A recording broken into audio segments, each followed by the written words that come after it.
পৃথিবীর সবচেয়ে অদ্ভুত মানুষ হয়তো আমরা। নাটক দেখে কান্না করি আর বাস্তবতা দেখে হাসি। নুপুরের দাম 1000 টাকা, কিন্তু তার স্থান পায়ে। টিপের দাম 1 টাকা হলেও তার স্থান কপালে। আজ পর্যন্ত মানুষকে এইটুকুই চিনলাম, জানোয়ার বললে খেপে যায়, কিন্তু বাঘের বাচ্চা বললে খুশি হয়। অথচ দুটোই পশুর বাচ্চা। মানুষ বড়ই আজব।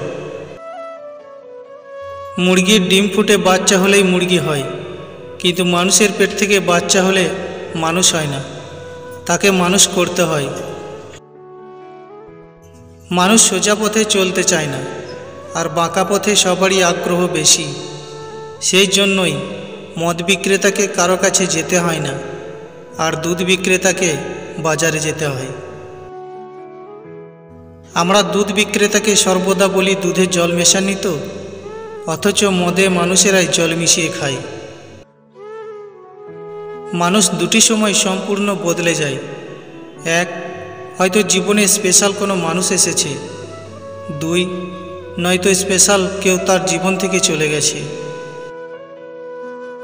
কাউকে ভালোবাসা দিলে সেটা হয়তো ফেরত নাও পেতে পারো, কিন্তু কাউকে কষ্ট দিলে সেটা ঠিকই ফেরত পাবে। এটাই বিধির বিধান। 5 টাকা আর 500 টাকা, এটার মধ্যে পার্থক্য এটাই, 5 টাকা তোমায় দেখাবে বাস্তবতা, আর 500 টাকা তোমায় শেখাবে আধুনিকতা। কেউ তোমাকে খারাপ বললে তুমি কিছু মনে করো না, কারণ একজন মানুষ কখনো সবার প্রিয় হতে পারে না। সবচেয়ে বড় অন্ধ সে যে নিজের দোষ চোখে দেখে না। সবচেয়ে বড় অশিক্ষিত সে যে নিজেকে সর্বদা নির্ভুল মনে করে। মানুষ পাথরের মূল্য তখন বুঝতে পারে যখন নির্জন রাস্তায় কুকুরে ঘিরে ধরে। মানুষের জীবনের চাওয়ার কোনো শেষ নেই। নিজের সবটুকু উজাড় করে দিলেও তার কাছে কম মনে হবে। তাই কাউকে ততটা দেওয়া উচিত যতটা পাওয়ার যোগ্যতা তার আছে। কারো ব্যাপারে তৎক্ষণাৎ সিদ্ধান্ত না নিয়ে মানুষকে বুঝতে চেষ্টা করুন। সবার মধ্যে কিছু না কিছু ভালো গুণ আবিষ্কার করতে পারবেন। যে জিনিসটার জন্য তুমি নিঃশ্বাস বন্ধ হয়ে যাওয়ার মতো কেঁদেছ, তারপরেও সৃষ্টিকর্তা তোমাকে দেননি, তার মানে তোমাকে বুঝতে হবে সেটা তোমার জন্য মারাত্মক ক্ষতিকর ছিল। ভুল দিকে ঘোরালে তুমি স্ক্রু পর্যন্ত খুলতে পারবে না, তাহলে ভুল দিকে পরিশ্রম করলে তুমি জীবনে সফল কিভাবে হবে? কারোর খারাপ সময় এলে তাকে কখনোই আঘাত দিও না, পারলে সাহায্য করো, কারণ খারাপ সময় একদিন তোমারও আসতে পারে। চায়ের কাপে ভেজানো বিস্কুট একটাই শিক্ষা দেয়, কারো প্রতি এতটাও ডুবে যেও না যাতে তোমাকে ভেঙে পড়তে হয়। কোনো সিদ্ধান্ত নেওয়ার আগে একবার চোখ বন্ধ করে নিজের মনকে জিজ্ঞেস করুন, কারণ মুখ মিথ্যা বললেও মন কখনো মিথ্যা বলে না। পৃথিবীতে কোনো রাস্তা ছিল না, যখন সবাই চলা শুরু করলো তখনই রাস্তা তৈরি হয়েছিল। তাই তোমার রাস্তা তোমাকেই তৈরি করে নিতে হবে। আপনার মেয়েটিকে শ্বশুরবাড়িতে যেমন দেখতে চান, আপনার বাড়িতে বউ হয়ে আসা মেয়েটিকেও আপনি সেভাবেই রাখুন। দুটি লক্ষণ দেখলে বুঝবেন আপনার খারাপ সময় আসছে। যদি দেখেন আপনি দিন দিন অলস হয়ে যাচ্ছেন, আর যদি হঠাৎ বড়লোক হওয়ার চিন্তা আসে। দেওয়ালে পিঠ ঠেকে গেলে থেমে যেও না, দেওয়ালটাই ভেঙে ফেলো। পেছন দিয়ে ঘুরে আবার সামনে এগিয়ে যাও, এবার অন্যভাবে, অন্য পথে। মনে রাখবেন, আজই হলো সেই আগামীকাল যাকে নিয়ে গতকাল আপনি চিন্তিত ছিলেন। টাকা নিশ্চয়ই কথা বলে, হয়তো শোনা যায় না, কিন্তু দেখা যায় ঠিকই। ইতিহাস সাক্ষী আছে, নুনে কখনো পোকা ধরেনি, মিষ্টিতে তো প্রতিদিনই ধরে, পিঁপড়াও ছাড়ে না।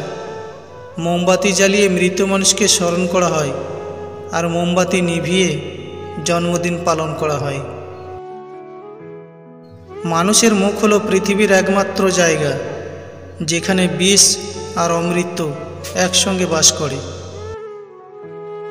জীবনে বন্ধু বান্ধবদের ওপর একটু কম বিশ্বাস করবেন, কারণ আপনার সবচেয়ে ঘনিষ্ঠ বন্ধুরাই আপনার সাফল্যকে ঈর্ষার চোখে দেখবে। মাঝে মাঝে শত্রুর সাথেও সুসম্পর্ক রাখার চেষ্টা করুন, কারণ এই দুনিয়ায় কায়দা করে বেঁচে থাকতে হয়। 3 জন মানুষকে বাড়িতে আসতে দেবেন না। 1, যারা আপনার শত্রু। 2, যারা ভদ্রবেশী বন্ধু। 3, ভণ্ড পীর বা সাধু। মানুষের ভালো দেখলে কিছু মানুষের খুব চুলকায়। এরা নিজেরা ভালো কিছু করতে পারবে না, আবার কেউ ভালো কিছু করলে তাদের সহ্য হবে না। 100 জায়গায় 1 ফুট করে গর্ত করলে জল পাওয়া যায় না, একটা জায়গায় 100 ফুট গর্ত করলে তবেই জল পাওয়া যায়। ভালো জুতো পরে কাঁটার উপরেও হাঁটা যায়, কিন্তু জুতার ভেতরে কাঁটা থাকলে আর হাঁটা যায় না। তেমনি যে মানুষের ভিতরে কাঁটা, তার সাথে সম্পর্ক রাখা যায় না। যে মেয়েটা ঘামে দুর্গন্ধ পেলে বমি করে দিত, সেই মেয়েটাই এখন দরজার ওপাশে দাঁড়িয়ে থেকে কারো গায়ের ঘামে ভিজা শার্টটা বারান্দায় নিয়ে শুকাতে দেয়। যে মেয়েটাকে বিয়ের আগে কেউ খাইয়ে না দিলে খেতে চাইতো না, সেই মেয়েটাই এখন কারোর জন্য খাবার বেড়ে বসে থাকে, কারণ প্রিয় মানুষটার মুখে খাবার না দিয়ে খাবার পেটে যায় না।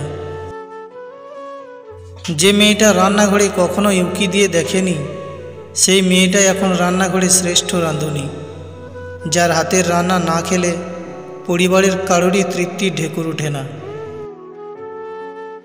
যে মেয়েটার ঘর সবসময় আগোছালো থাকতো, সেই মেয়েটি এখন পুরো একটা পরিবার গোছায়। ঘরের প্রতিটি কোনায় কোনায় তার পদার্পণ, কারণ সে এখন মেয়ে নয়, কারো ঘরের বউ। যে মেয়েটা বাচ্চাদের পায়খানা দেখলে 10 হাত দূরে থাকতো, সেই মেয়েটি এখন ন্যাপকিন দিয়ে বাবুর পেছনে দৌড়ায়, কারণ সে এখন একজন মা। যে মেয়েটার ঘুম ভাঙানোর জন্য মা প্রতিদিন বকা দিত, সেই মেয়েটি এখন বাড়ির সবাইকে ডেকে তুলে, কারণ এই বাড়িতে সবার আগে তাকে উঠতে হয়।